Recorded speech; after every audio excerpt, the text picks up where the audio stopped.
Hey guys, it's your pal Victor here, and we are going to talk about the 2022 version of the Texas Chainsaw Massacre right now.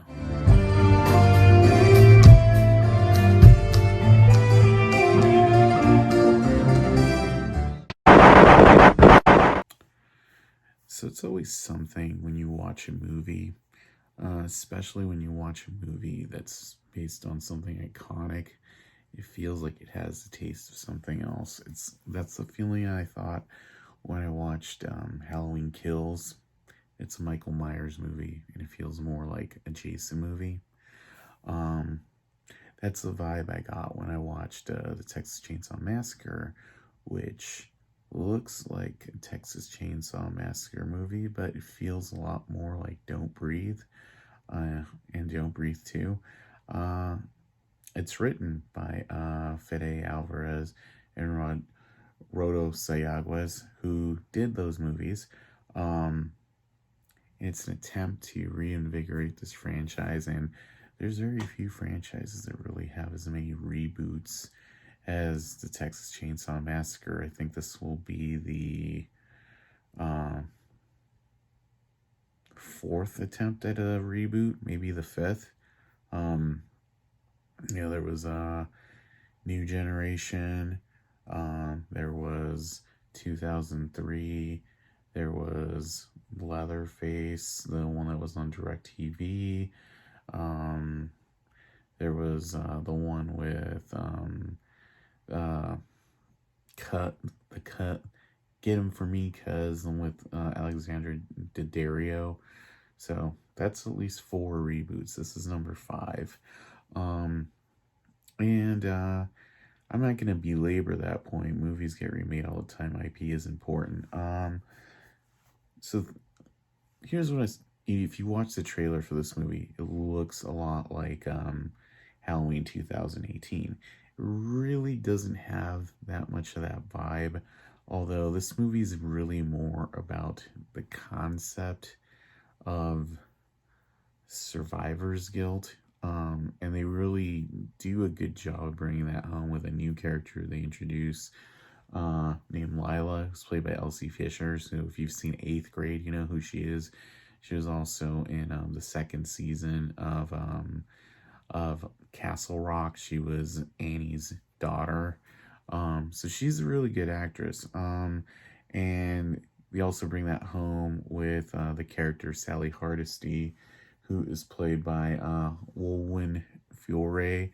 That name might sound weird, but if you've seen Mandy, she's Jeremiah Sands' lover, the white-haired lady with long hair, and she plays the older Sally Hardesty. This movie has the same problem Halloween 2018 franchise has, where if you're actually playing that this is the same character from that movie, that means Leatherface in this movie is creeping on his late 70s, early 80s. Considering a lot of stuff that happens in this movie, that's kind of unbelievable. But hey, we live in a world where 70-year-old Michael Myers can kill 13 people after being shot and losing 2 fingers. So that's a small, a small bump to overcome. But it's interesting because I mentioned the thing about survivor's guilt, and basically the movie really deals with that. Like, Sally's never gone over what happened to her friends and her family, her cousin Franklin. In a lot of ways, she's actually kind of a cross between Sally and the character Dennis Hopper plays in Texas Chainsaw Massacre Part 2, who's her uncle. She actually has his shotgun and hat in this movie. So it's kind of a nod to that movie. Whether that's part of this continuity, I really don't think so. But it's a nice nod to that movie.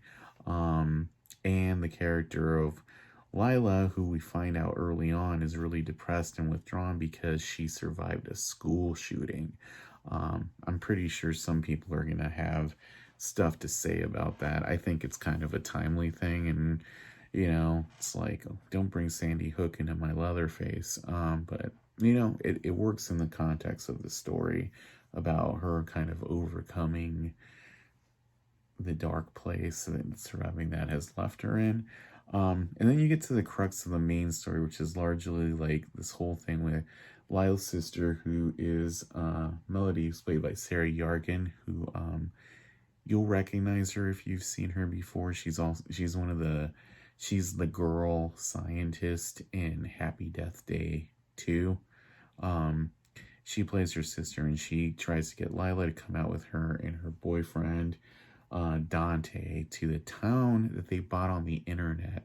They're going to turn this town into like a soda sopa, like sort of the hipster gentrified town. It's a ghost town, and they bought the whole town, and they're bringing in investors to try to flip this into this like, live, work, play kind of community. And they think they have the deed to the whole town, but there's this one house where they see somebody living there, and Dante gets really pissed, and he goes in there, and it turns out the lady who lives in this house, played by Alice Krige, she's really eccentric, and it turns out that she's actually been taking care of Leatherface since the 70s.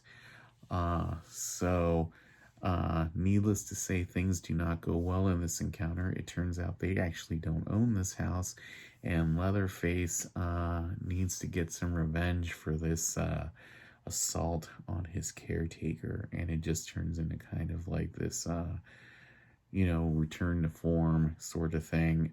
I'm not going to spoil too much of it.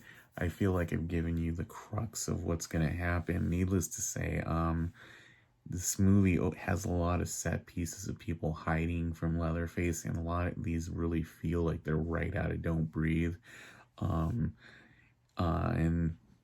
again, that's not too dissimilar. It's like teens hiding from an old man. It's the same kind of thing. The other thing I'll say is this movie is extremely gory. And they punish those kids like that old man punishes those drug dealers in Don't Breathe too. So if you're looking to see a lot of really fucked up deaths and commentary on hipster culture and how they all need to die, this is the movie for you. The movie seems to be setting a franchise, considering it ended up on Netflix. I don't know how likely that is to happen, but like I said, there's a lot of cool set pieces.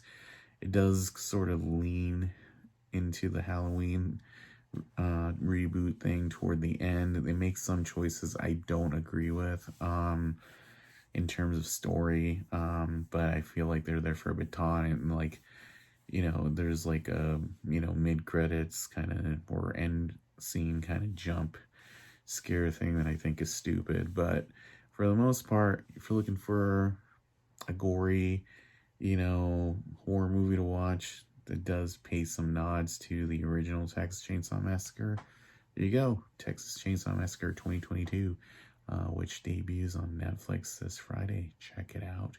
Until then, it's your pal Victor saying, if you enjoyed this, check out more reviews coming soon.